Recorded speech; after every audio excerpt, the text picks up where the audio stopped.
Сегодня у нас 13 октября 2025 года.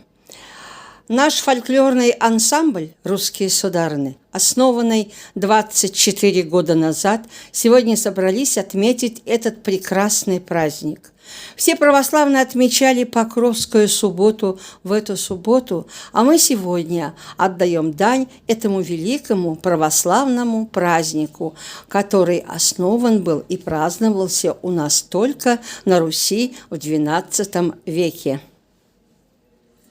Я когда-то была молодая, мне в окошко светила луна, появилась прядка седая, и луна мне теперь не нужна.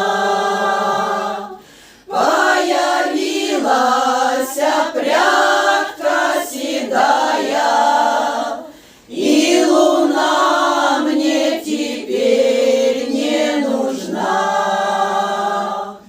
Ты сумела стопить во мне льдинку, и луна